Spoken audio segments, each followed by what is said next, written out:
예, 오늘은 경이로우신 좋은 자. 원래 성경에 보면 경이로우신 분, 그다음에 좋은 자 이렇게 둘이 따로 떨어져 있습니다. 이제 성경에 보면 이 두 내용이 이렇게 겹쳐서 이렇게 붙어서 나오는 경우가 많이 있어요. 그래서 오늘은 조금 두 가지를 붙여서 경이로우신 좋은 자, 경이로우신 분이시면서 동시에 또 좋은 자는 이신 예수 그리스도를 오늘 우리가 알아가고 또 기억하고자 합니다. 오늘 앞부분에 이렇게 제가 썼습니다. 예수님께서는 온 우주를 영원부터 영원까지 운영하실 계획을 세우셨고 이를 실행해 가고 계십니다. 확인해 보겠습니다. 사도행전 20장 27절에 이는 내가 너희에게 하나님의 모든 계획을 선언하는 것을 꺼리지 아니하였기 때문이라. 사도 바울은 하나님께서 자신에게 맡기신 핵심 사역이 단지 예수 그리스도를 믿고 구원받고 지옥에 안 가고 하늘나라 간다라는 그러한 우리가 얘기하는 아주 심플한 그런 복음뿐만 아니라 영원부터 영원까지 하나님의 모든 계획을 다 선포하고 알리는 것이 하나님께서 자기에게 맡기신 일이라 이렇게 얘기를 했습니다. 우리가 복음을 선포해서 구원을 시키는 것은 그 자체의 목적이 아니라 그로 인해서 예수 그리스도의 생명을 받고 그 생명이 우리의 삶 속에서 표현되어지고 그래서 주님께서 한 몸을 세우셔서 하나님께서 거처하실 영적인 처소로 지어져 가기 위함이고 이 모든 목적들을 위해서 제일 첫 단계가 구원입니다. 그러니까 첫 출발일 뿐이죠. 자, 그래서 여기 보시면 사도 바울은 난 복음 전에서 너희들 이제 하늘나라 가게 됐으니까 됐다 이게 아니고 그 이후에도 산고를 치루었다 이렇게 성경에 써 있습니다. 복음을 전하여서 그 사람들을 구원시킬 때에도 기도도 하고 애를 썼으니까 해산하는 수고를 했지만 그 이후에도 내가 너희 안에서 그리스도께서 형성되어지도록 이를 위해서 내가 해산하는 수고를 또 하노라. 여러분들은 어떻게 생각할지 잘 모르겠어요. 둘 다 뭐 중요하겠지만 아이를 낳는 것이 힘듭니까? 아니면 키우는 것이 힘듭니까? 낳는 것도 힘들죠. 근데 키우는 거는 장기전이기 때문에 그래서 사도 바울은 갈라디아서에서 내가 다시 한번 해산하는 수고를 한다라고 하는 고백을 했죠. 자, 그래서 하나님의 모든 계획, 하나님은 그냥 소위 말하면 즉흥적으로 하는 게 아닙니다. 모든 것은 하나님의 계획 하에서 그 계획을 성취하시는 뜻에 따라 이루어지는 거겠죠. 자, 그래서 두 번째 보시면 로마서는 뒤에 나중에 가서 한번 확인하고요. 이사야서 25장 1절로 가보시면 오 주여 당신께서는 나의 하나님이시니이다. 제가 당신을 크게 높이겠나이다. 제가 당신의 이름을 찬송하겠나이다. 이는 당신께서 경이로운 것들을 행하셨기 때문이다. 옛날 성경에는 아마 이게 놀라운으로 돼 있었는데요. 놀라운이란 말이 잘못됐다는 게 아니라 놀라운보다는 조금 더 강도가 세야 되지 않을까 싶어요. 그렇죠? 놀랍다. 근데 경이롭다 그러면 조금 훨씬 더 강하죠. 예. 그리스도인이 신앙생활이 맥이 빠지는 것은 하나님의 경이로우심에 대한 인식을 놓칠 때다. 우리 눈에 보이는 모든 것이 다 경이로운 것입니다. 그렇죠? 예. 오늘 아침에 해가 떴다. 그거 그냥 뜬 거 아닙니다. 하나님께서 뜰 것이라고 성경에 써놨기 때문에 하나님의 약속을 지키신 거죠. 그냥 우연히 자동적으로 오토매틱 아닙니다. 하나님이 뜨지 말라 그러면 내일 아침에 해 안 뜨는 겁니다. 얼마나 모든 일이 경이롭게 이루어집니다. 그렇죠? 그래서 레비 제카라이아스라고 하는 인도 출신의 그리스도인이 크리스천 작가인데 책 제목이 경이로움입니다. 경이로움, 원더, 경이로움. 풀 한 송이, 풀 하나, 꽃 한 송이, 그렇죠? 하늘에서 비가 내리고 천둥이 치고 번개가 치고 태풍이 일고 이 모든 것들 처음부터 끝까지 모든 것을 총괄해서 다 운영하고 계시는 하나님의 손길은 한마디로 얘기하면 경이로움입니다. 그래서 하나님을 제대로 아는 사람들의 입에서는 원더풀이란 말이 나올 수밖에 없어요. 원더풀. 하나님은 원더풀하신 분이시다. 원더로 가득 차인 경이로움으로 가득 차 계신 분이시다. 여기 분명히 이렇게 얘기를 했죠. 경이로운 것들을 행하셨기 때문에 당신의 옛 계획들은 신실과 진리이니이다. 하나님께서 세우신 모든 계획들. 자, 그래서 오늘은 이 계획. 자, 계획이란 말이 여기 왜 들어가느냐 하면은요. 영어의 이 카운슬이라고 하는 단어가 영어로는 단어가 한 단어예요. 근데 이건 우리말로 번역할 때는 문맥에 따라서 아까 사도행전 20장에서는 계획이라고 번역을 했고, 그렇죠? 예, 그 다음에 나머지 부분에서는 또 조언이라고도 번역합니다. 조언, 상담. 그래서 개역성경에서는 이 모사라 그랬어요. 모사, 그죠? 기묘자라, 모사라 이렇게 얘기를 했는데요. 그래서 이 용어가 우리가 이 때로는 계획이라고도 번역이 되고 때로는 조언이라고 번역이 되기 때문에 문맥을 좀 우리가 살펴봐야 될 것 같습니다. 그래서 우선 계획이라고 나와 있는 구절을 우리가 좀 먼저 살펴봤어요. 이사야서 28장 29절에 이것 또한 만군의 주께로부터 나오나니 그분께서는 계획에 있어서 경이로우시며 일을 하심에 있어서 탁월하시도다. 하나님이 세우신 그 계획이 경이로우시다. 말씀드렸습니다마는 경이로우신 분, 그 다음에 계획을 세우시는 분. 아까 조언자라고 되어 있는 것이 어떤 성경에는 상담자라고 번역이 되어 있고 어떤 성경에는 계획자라고도 번역이 되어 있고 이게 뜻이 여러 가지다 보니까 번역자의 선택에 따라서 그렇게 번역이 되어 있어요. 우리는 우리말로는 상담이란 말을 좀 쓰는 것 같아요. 그렇죠? 학교에서 중고등학교에서도 요즘에 카운슬링 선생님 계시나요? 카운슬링 하는 선생님이 계신데 상담실이라고 보통 써 있죠. 상담실. 네. 그러니까 예전에 보면 저도 그 일종의 그 진로 상담 같은 거 해주시는 분이 계시잖아요. 얘가 이과인지 문과인지 아니면 뭐 어디로 가는 게 좋은 건지 이런 걸 갖다가 이제 카운슬링 하시는 카운슬러 선생님한테 가서 조언을 해주시고 또 상담도 해주시고 그래서 뭐 우리말로는 하여간 어떤 걸 하는 것이 뭐 딱 답을 내리려는 건 아니고 그렇게 다양하게 되었다. 자, 그래서 계획을 세우신다고 하는 부분으로 성경에 기록된 내용들을 지금 찾고 있는 중입니다. 이사야서 46장 9절에서 10절에 보시면 예로부터 나온 이전 것들을 기억하라.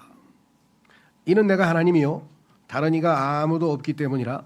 나는 하나님이요 나와 같은 이는 아무도 없나니. 우리 오늘 첫 번째 불렀던 찬송이 아무도 주님과는 비길 데가 없다 그랬잖아요. 하나님 스스로가 그래요. 이 세상에 그 누가 나하고 비교할 사람이 있느냐, 비교할 존재가 있느냐, 나와 같은 자는 없도다. 하나님 스스로가 그렇게 얘기하는 거예요. 그것이 하나님의 거룩입니다. 하나님은 이 세상에 존재하는 그 누구와도 다르신 분이에요. 그래서 거룩하신 분이시죠. 자, 그래서 여기 뭐라고 얘기를 했냐면은 내가 하나님이다 이래요. 하나님께서 소개합니다. 자기를. 이는 내가 하나님이요 다른 이가 아무도 없기 때문이라. 다른 하나님은 없다 이거예요. 한 분 하나님밖에 없기 때문에. 나는 하나님이요 나와 같은 이는 아무도 없나니. 나는 시작부터 끝을 선언하고 영원부터 영원까지 계시는 분이시죠. 이사야서 57장에 보면은 하나님께서는 영원에 거하시는 분이시라.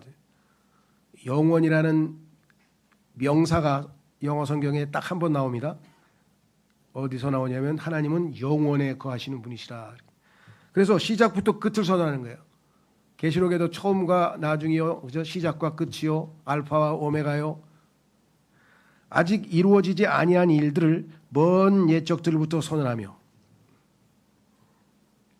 모든 것을 미리 알고 계시니까 이루어지지도 않은 일인데 하나님께서 미리 다 선언해서 그 계획대로 다 이루실 수 있는 분이시다 이 말이죠.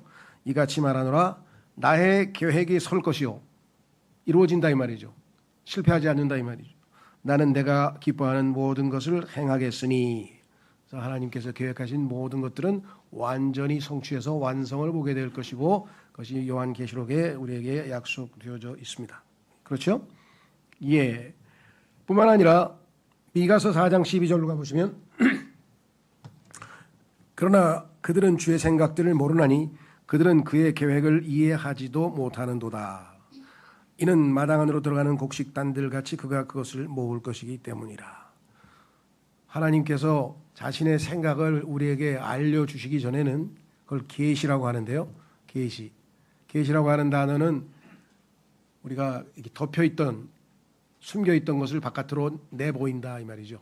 그래서 우리가 제일 쉽게 계시가 어떤 의미인지를 알 수 있으려면은 우리가 동상 제막식 할 때 이렇게 천으로 조각품을 가려놨다가 이제 손님들이 와서 그 줄을 당겨서 바깥으로 이제 드러나죠.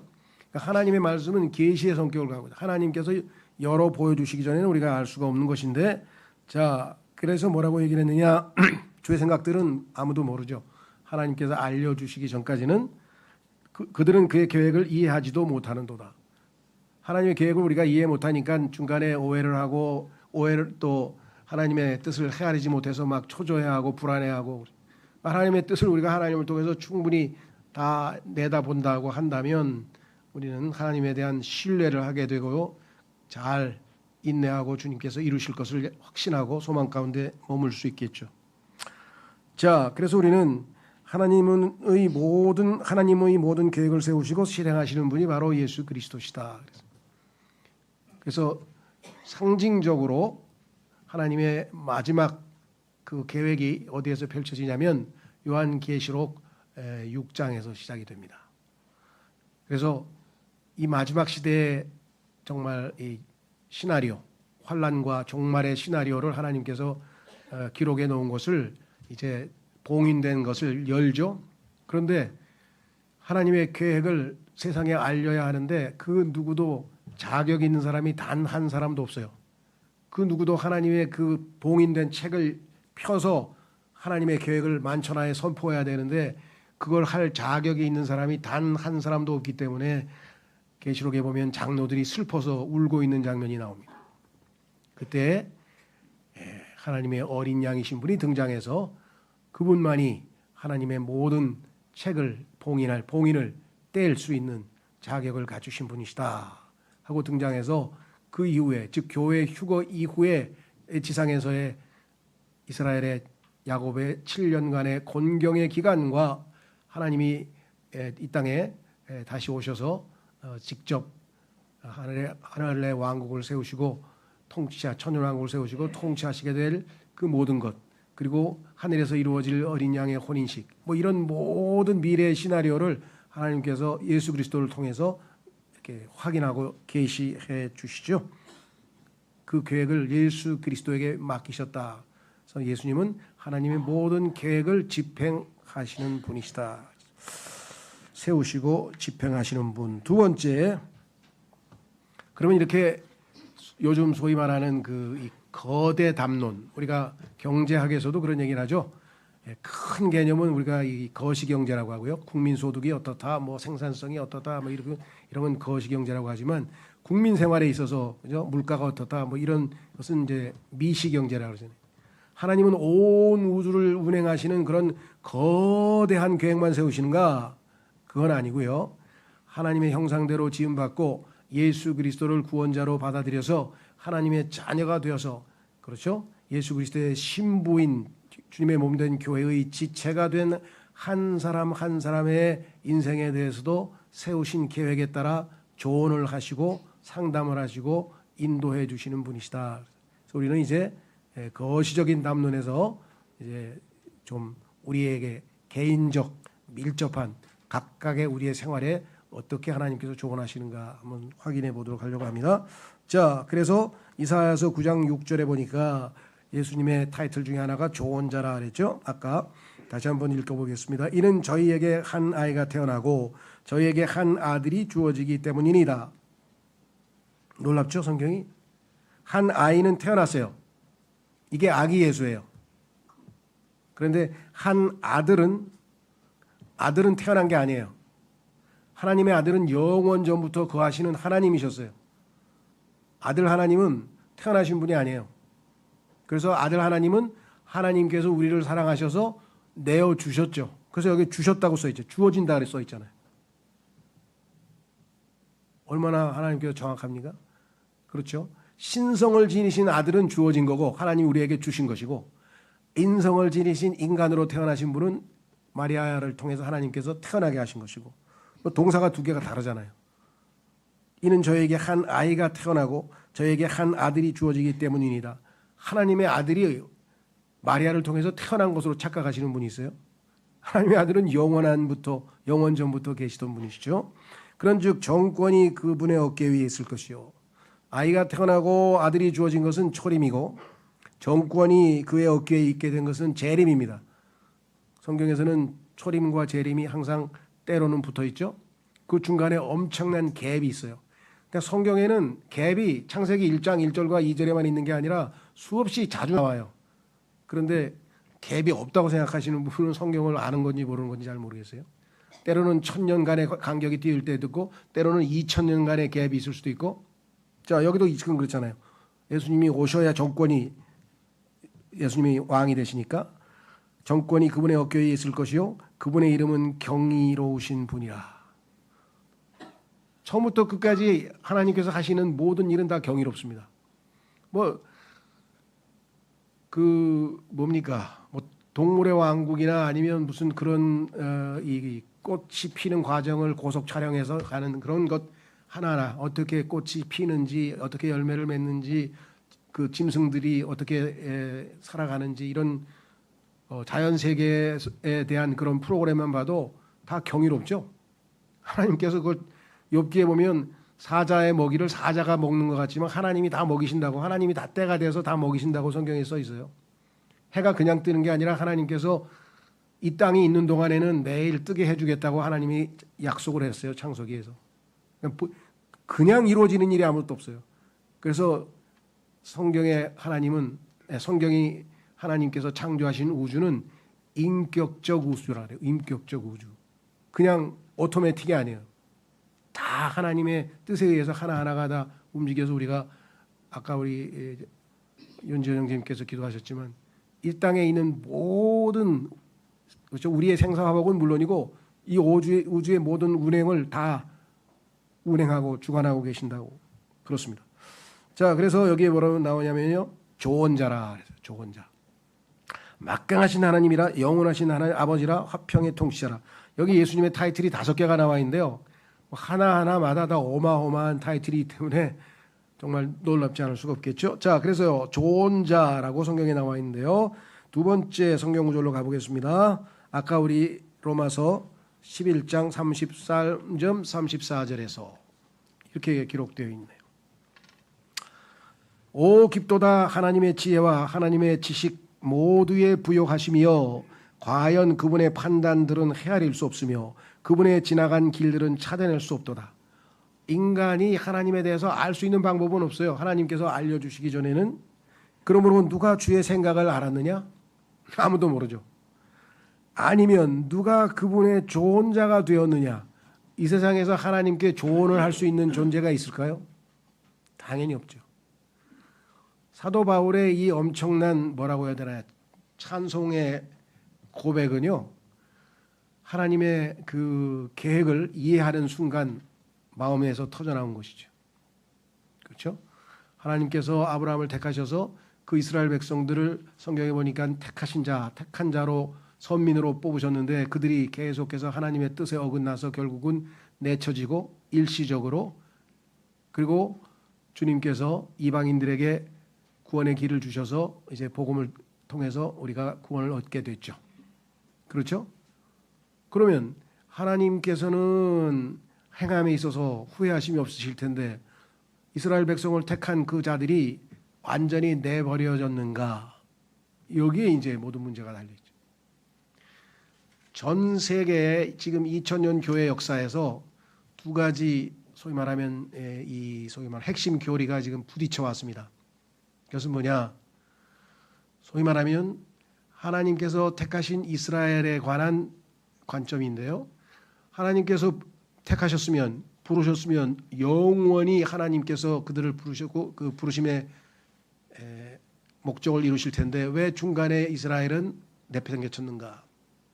그래서 많은 사람들이 이스라엘은 하나님으로부터 영원히 완전히 끝장났다. 그리고 하나님께서는 그것을 대체하기 위해서 교회를 선택했다. 그래서 이스라엘은 시대는 가고 교회가 이제 소위 말하면 하나님의 뜻을 수행하는 하나님의 목적이 됐다. 그렇게 생각하시는 분들이 있어요. 그래서 이것을 신학적으로 대체 신학이라고 해요. 이스라엘은 대체되어 버렸다. 근데 그 이스라엘이 때가 되면 다시 하나님께서 회복시키셔서 원래의 목적을 수행하게 되고 달성하게 될 것이다. 이 이스라엘의 회복을 믿지 않는다면, 받아들이지 않는다면 그는 교만한 자들이라. 성경에 로마서에 써놓으셨는데도 불구하고 여전히 이스라엘은 끝장났다. 로마 가톨릭 교회와 장로 교회를 포함한 언약 신학을 주장하시는 분들이 아직도 이걸 주장하고 있습니다. 그래서 성경에 보면은 하나님께서는 한 번 하신 약속에는 후회함이 없으시기 때문에 이 이스라엘을 다시 회복시켜야 되는데 그 회복시키는 방법이 뭐냐? 하나님의 사랑을 듬뿍 받은 자들이 이제 내쳐지고 이스라엘이 보기에는 아예 정말 그 개처럼 취급을 받던 이방인들이 복음을 통해서 구원을 얻게 되니까 이스라엘 백성들이 너무나 질투심이 나서 안 되겠다. 우리가 회개하고 하나님께로 다시 돌아가자 하고 마음을 결단하고 돌아오게 됩니다. 그 원인이 그 단서가 뭐냐? 그것은 바로 이스라엘 백성들의 질투심을 하나님께서 유발시켰다 이 말이에요. 자신들이 먼저 선택받은 사람인데 하나님께서 이방인들을 사랑하셔서 이방인들에게도 구원을 주시고 이방인들이 접붙임을 받아서 하나님의 모든 축복을 받게 되고 누리는 것을 보고 유대인들이 질투가 나서 하나님께로 다시 돌아오게 만드셔서 결국은 유대인 이방인이 한 몸 안에서 예수 그리스도를 섬기는 주님의 몸된 교회가 된다. 이거를 사도 바울이 로마서를 기록하면서 깨닫는 순간에 그 경이로움 앞에서 이렇게 쓴 거예요. 오 깊도다. 하나님의 그 지혜가 너무나 깊어서 여러분 어떠세요? 네. 우리가 이제 이게 날씨가 이제 덥다가 또 좀 있으면 뭐 한두 달 지나면 또 이렇게 선선해지고 단풍도 지고 뭐 이럴 거 아니에요. 그런 것 하나 하나에서 우리가 경이로움을 느끼게 되는 거예요. 오 놀랍도다. 그냥 지나가면서 세월이 흘러가는가 보다 이렇게 지나가시면 안 되고요. 풀 한 송이에도 한 포기에도 얼마나 경이롭습니까? 그렇죠. 예. 우리 주변에는 하나님께서 자신이 경이로우신 분이라고 하는 것을 알려주시기 위해서 어마어마 그렇죠. 예, 우리도 지금 6월 25일에 저희 집에 6.25 사변이 터졌는데 예, 이제 사변은 아니고 예, 저 신근이 둘째 딸이 태어났는데 얼마나 경이로워요. 그렇죠? 그 지금도 계속 사진이 올라오는데 보니까 처음에는 이게 좀 늠름하게 너무 생겼네 딸인데 그랬더니 점점 여성스러워져 가고 있는 거예요. 사진이 변해가고 있어. 그래서 야 경이롭다. 그렇죠? 우리 주변에 경이로운 것 투성이에요 지금. 예. 말로 다 할 수가 없어요. 그래서 그 경이로움을 인식하면서 하나님을 인식하는 순간에는 우리가 행복감을 느끼고 기쁨을 느끼기 때문에 그리스도인의 축복은 바로 그것이죠. 그래서 경이로움을 잃어버리면 신앙은 이미 바닥으로 내려가 있는 거다. 또 하루가 지나가네. 오늘도 하루가 지나가네. 이 경이로움이 하나도 없어. 그냥 지루하게 하루가 지나가고 오늘도 지나갔네. 벌써 절반 지나갔어. 뭐 이렇게 되면 이게 벌써 신앙생활 하고 있는 게 아니에요. 이거는 경이로우신 분을 놓치고 있는 거지. 경이로우신 분을 놓치고 있는. 그렇죠. 자, 그래서 여기 지금 두 번째 성경 구절에 우리 로마서 살펴봤고요. 세 번째 잠언으로 가보겠습니다. 이제 속도를 내서 쭉쭉 보겠습니다. 잠언에 보면 8장 14, 16절에 조언과 건전한 지혜는 나의 것이라. 여러분들이 조언이 필요하고 인생에 있어서 조언이 필요하고 건전한 지혜가 필요하면 예수님께로 가야 돼. 나의 것이라 그랬잖아요. 예수님께서. 잠언 8장에는 하나님의 말씀을 선포하는 그 주체가 누구냐면 지혜야. 나 지혜가 선포하노라. 그러대. 지혜가 뭐예요? 이게 의인화되어 있죠. 그래서 예수님께서는 마태복음 12장에서 지혜라 그래. 자기가 잠언 8장에 나오는 지혜가 바로 나라고 예수님께서 가르쳐 주셨어요. 그래서 지혜란 단어를 잠언 8장에서는 예수님으로 바꿔 끼면 다 그대로 교리적으로 딱 맞아떨어지게 돼 있어요. 자, 그래서 뭐라고 얘기했느냐? 여기 나와 있죠. 좋은과 건전한 지혜는 나의 것이라. 나는 명철이라. 내게는 힘이 있느니라. 나를 통하여 왕들이 통치하고. 하나님께서 왕들이 어떻게 그렇게 복잡한 국가를 잘 통치할까요? 하나님이 주신 지혜로. 통치자들이 정의를 포고하느니라. 나를 통하여 통치자들과 귀족들 곧 땅의 모든 판관들이 다스리느니라. 세종대왕이 뭐 엄청나게 똑똑한 사람이긴 하지만 그 지혜를 주신 분이 하나님이시라는 거예요. 여기 써 있잖아요. 왜? 이 땅에 하나님이 세우신 정부들이 제대로 잘 체계를 갖추어서 제 역할을 하게 되려면 왕에게 하나님께서 필요한 지혜를 주셨다고 성경에 썼잖아요. 그 다음에 이사야서 40장 13절에서 15절. 누가 주의 영을 지도하였거나 그분의 좋은 자가 되어 그분을 가르친 적이 있느냐? 그런 인간은 이 세상에 없죠. 그분께서 누구와 상의하였느냐? 또 누가 그분을 훈계하고 그분을 공의의 행로 가운데 가르치며 그분께 지식을 가르치고 그분께 명철의 길을 보였느냐? 아무도 없다. 그분이 최고의 지성이시죠. 15절. 보라, 민족들은 양동이 속에 한 방울물 같고. 지금 9월달 되면 이제 유엔 총회가 열리고 유엔 총회 한 260개 회원국에서 대부분의 하여간 수장 대통령이나 총리나 이런 사람들이 와서 다 연설하죠. 예. 그런데 그 민족들 유나이티드 네이션스 민족들이 합쳐서 하나로 모여 있는 게 유엔인데 그 민족들은 양동이 속에 물 한 방울 같고 하나님 보시기에는 양동이 속에 물 한 방울 같대요. 그게 하나님은 손가락으로 섬들을 제주도로 손가락으로 이렇게 들어올리시는 분이라고 썼어요. 그거 이해하기 위해서 우리가 하나님이 얼마나 경이로우신 분인지 알라고. 예? 저울의 작은 티끌같이 여겨지는도다. 이 땅에 그 어마어마한 하여간 요즘에 트럼프가 그냥 주제 아주 도를 넘어서 아주 그냥 오바를 해도 너무 오바하는 것 같은데 이게 뭐 자기가 이 우주의 왕인 줄 알아. 아주 한번 큰 코 다칠 날이 올 것 같아. 내가 볼 때 하나님께서 그렇게 교만한 자를 가만 안 두실 것 같아. 내가 볼 때는. 어쨌거나 여기 보면 저울의 작은 티끌같이 여기는도다. 보라, 그분께서는 섬들을 매우 작은 것 같이 들어올리시는도다. 예, 이거 하나 이것도 더 무거운 거야. 그러니까 그냥 종이 한 장 들어올리듯이 섬들을 들어올리시는 분에게 우리가 경이로움을 느끼는 것은 너무나 당연한 거겠죠. 자, 그래서 그 누구도 그분의 좋은 자가 될 수는 없습니다. 그분을 좋은 자로 삼는 자가 복된 사람이죠. 미가서 4장 9절에도 이렇게 써 있습니다.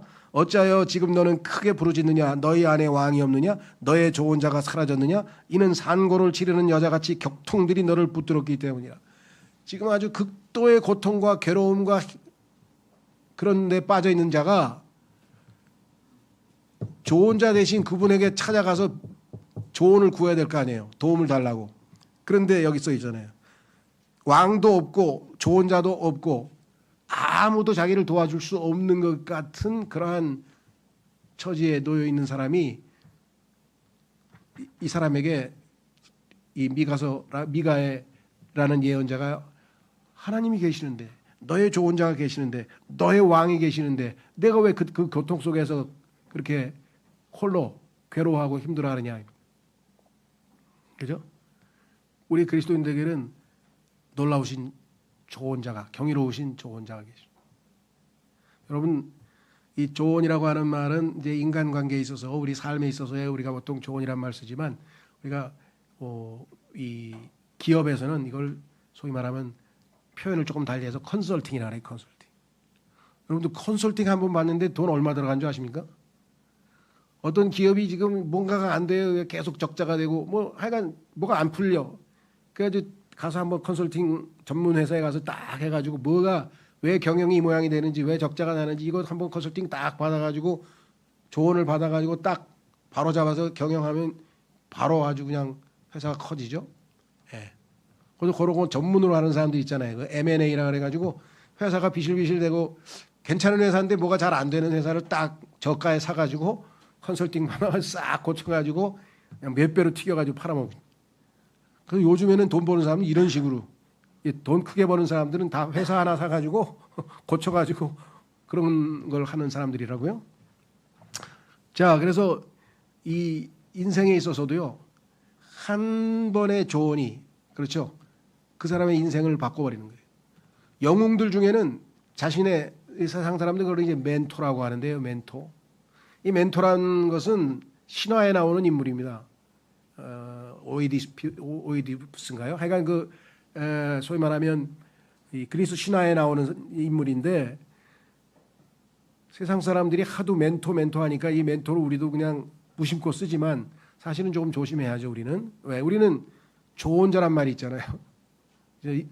책 제목이 예수 그런데 가로 딱 치고 멘토 이렇게 생겨. 멘토 예수가 책 제목이야.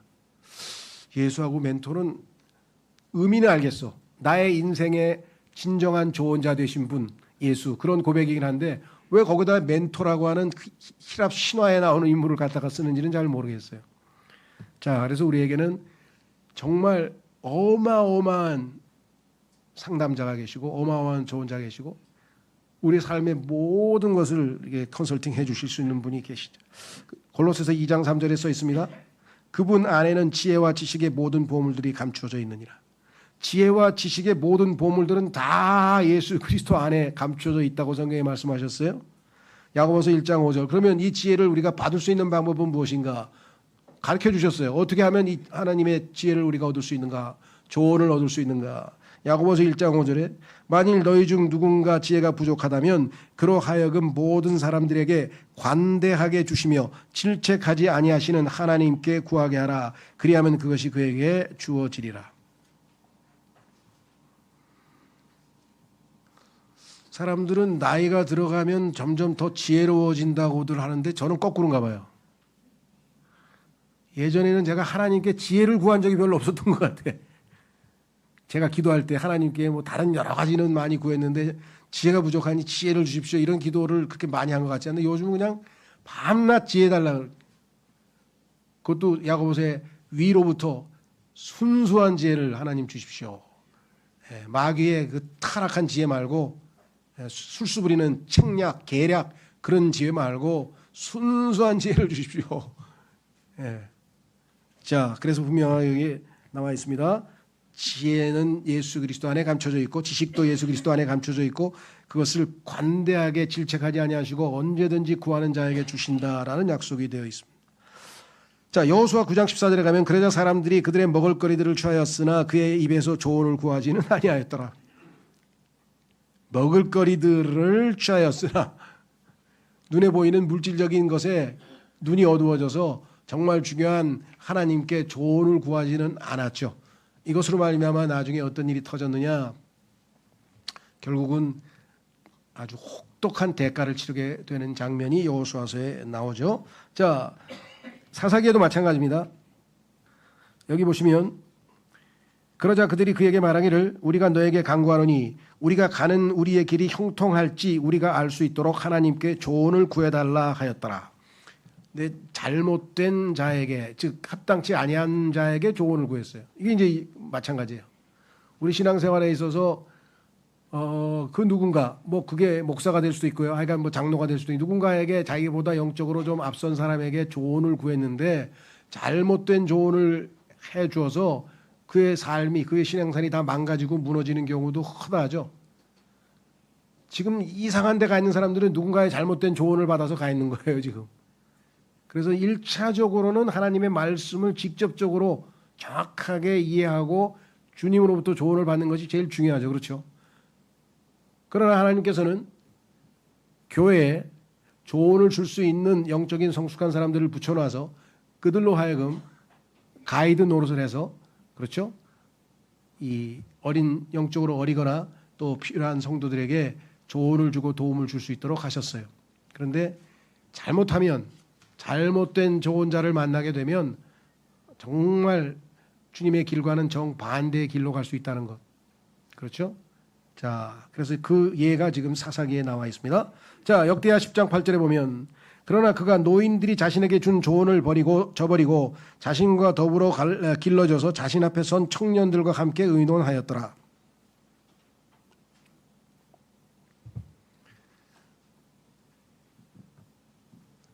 그 솔로몬의 아들 르호보암이라고 하는 아들이 있었는데 솔로몬을 이어서 왕위를 물려받았죠. 근데 이제 통치를 하려고 그러니까 백성들이 와가지고 당신 아버지께서 우리를 너무나 일을 많이 시켰어. 사역을 너무 많이 했어. 하도 불려가가지고 성전 짓고 뭐 짓고 그냥 하도 힘들게 살아서 우리는 세금도 많이 내고 도저히 그렇게는 못하겠다. 그러니까 그 우리에게 세금도 사역도 다 줄여달라. 그랬더니 알겠다. 좀 의논 좀 해보고. 근데 의논했더니 아버지의 참모들 여기 나와 있죠. 예, 노인들은 백성들이 너무나 많이 피폐하고 고생 많이 했으니까 들어주라고.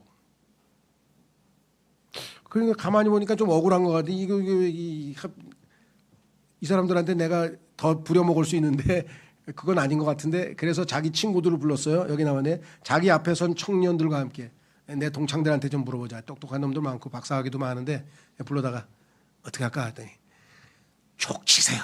그냥 내리 족치면 꼼짝 못합니다.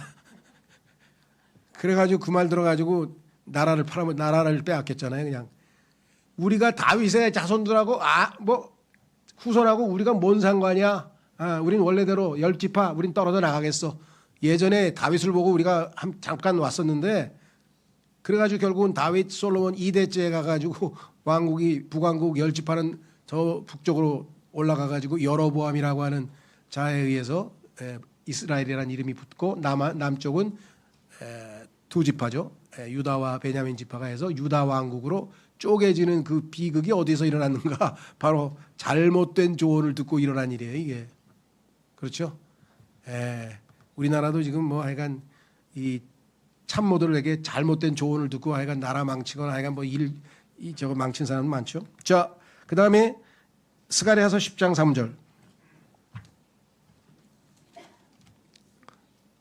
스가랴가 아니고 에스라 죄송합니다. 에스라 10장 3절에 보시면 이렇게 써 있습니다.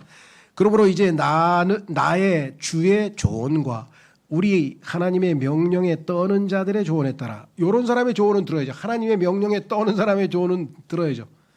그래서 나의 주의 조언과 우리 하나님의 명령에 떠는 자들의 조언에 따라 저희가 우리 하나님과 언약을 맺어 모든 아내들을 내보내고 그들에게서 태어난 자들까지도 내보내는 것을 허락하소서. 그리하여 그것이 율법에 따라 이루어지게 하소서.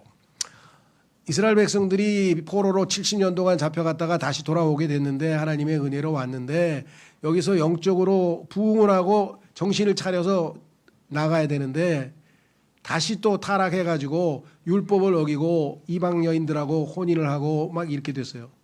그래서 이것을 바로잡기 위해서 하나님께서 이제 에스라 일꾼을 보내셔서 바로잡는 장면이 나오는데 그것을 어떻게 처리했는가? 하나님의 조언과 하나님의 말씀에 떠는 자들의 조언에 따라서 하나님의 말씀대로 율법대로 일을 이루었다 이렇게 나오죠. 그렇죠? 예. 가정에서 무슨 문제가 생겼다든가 뭐 하여간 직장에서 문제가 생겼다든가 아니면 교회에서 모든 것들을 바로잡을 수 있는 것은 바로 하나님의 조언에 따라 이루어져야 됩니다. 욥기 12장 13절에 말씀하시기를 그분께 지혜와 힘이 있도다. 그분은 조언과 명철을 지니셨도다. 주님을 어떠한 분이신지 다시 강조하고 있습니다. 잠언 19장 21절에 사람의 마음속에 많은 계책들이 있느니라. 그렇죠? 심지어는 그 계책만 전문적으로 담당하는 사람이 있잖아요. 제갈공명 같은 사람 이렇게 참모로 갖다 쓰잖아요. 계책 어떻게 해야 될까? 이렇게 하십시오. 어떻게 하면 될까? 뭐 이렇게 하십시오. 과거에도 보니까 제가 누굽니까? 88년도 올림픽 때 우리 올림픽 때 제가 그때는 현역으로 이 통역을 했었는데 올림픽 조직위원장 노태우하고 그 옆에 무슨 하여간 멕시코 무슨 하여간 유명한 사람이 앉아가지고 둘이서 이렇게 회의를 주관하는데 가운데 서서 이제 통역을 몇 번 해줬는데 갑자기 이 사람이 그러는 거예요. 그 노태우 씨한테 오야봉, 다시 말해서 전두환 대통령을 한번 만나게 해달라는 거야. 그래야 자기가 사진 한번 찍고 가가지고 또 뭐 거기 가서 좀 뭐 유명한 사람 이런 거 할 거 아니겠어요. 그러니까 친하고 친구고 그러니까 올림픽 조직위원장에 이렇게 해가지고 오야봉 좀 한번 만나게 해달라. 그러니까 당황한 거예요. 왜? 노태우라고 하는 그 양반이 자기 마음대로 만나게 해줄 수는 없잖아요. 그 사람이 그 전두환 대통령의 의사를 모르는데, 그러니까 당황해가지고 막 말을 못 하더라고요. 그때 옆에 있던 참모가 착 오더니 된다고 하십시오. 만나게 된다고 해주십시오. 그래서 내가 알았어요. 야, 비서가 이 저 높은 사람보다 훨씬 높네. 왜 비서가 시키는 대로 해? 비서가 된다고 하니까 알겠다고.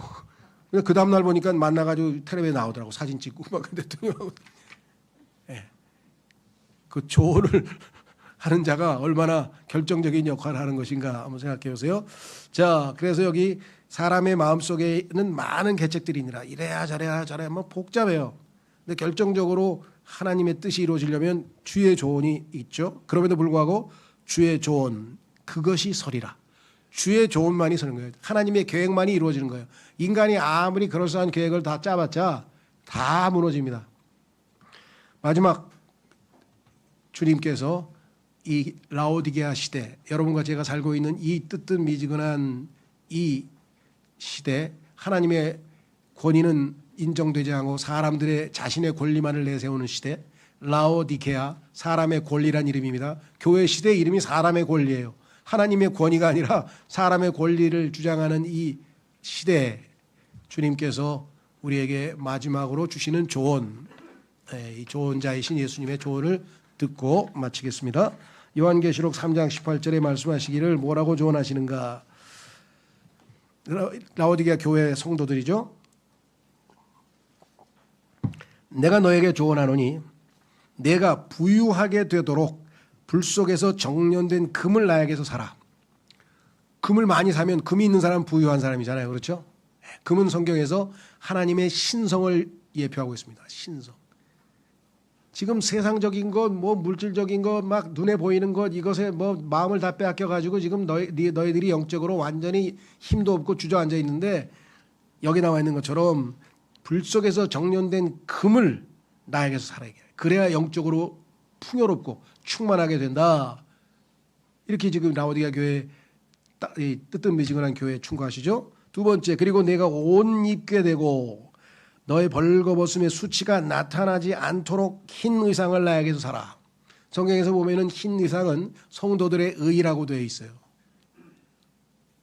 주님께서 우리 안에서 역사하셔서 올바른 삶을 살라 이 말이죠. 그래야 옷 입게 되는 거죠. 예수 그리스도가 우리의 옷입니다. 갈라디아서에 써 있죠. 예수님으로 옷 입었다고 되어 있죠. 그다음에 우리가 구원의 옷이라고 성경에 써 있죠. 이것은 구원 받을 때 받은 옷이에요.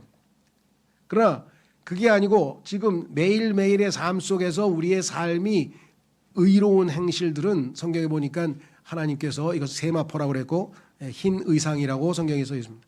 그거를 우리가 얻으려면 주님께 의탁해야 되고 의지해야 되겠죠. 그래서 너의 벌거벗음의 수치가 나타나지 않도록 가려야 되잖아요. 세 번째, 그리고 내가 볼 수 있도록 안약을 너의 두 눈에 바르라. 지금 이 시대를 영적인 소경으로 비유했어요. 예수님께서는. 볼 것을 못 보고 있는 거예요, 지금. 이미 시대가 어떻게 돌아가고 있는지 지금 우리 하나님 말씀을 통해서 우리는 시나리오를 가지고 있잖아요. 아, 지금 이렇게 해서 정말 하나님 말씀대로 마지막 날들이구나. 그리고 마지막 날들은 위험한 때라고 했구나. 위험한 때는 이런 현상들이 있다 그랬구나. 사람들이 자기 자신을 사랑하고 쾌락을 하나님보다 더 사랑하고 그다음에 협정을 어기고 등 한 열 몇 개 나오는데 그중에서 제일 눈에 띄는 건 뭐예요? 사람들이 자기 사랑을, 자기 자랑, 자기 사랑, 그다음에 쾌락을 하나님보다 더 사랑하는 것. 이게 위험한 때의 가장 크나큰 특징이라 성경에 써 있잖아요. 그렇죠?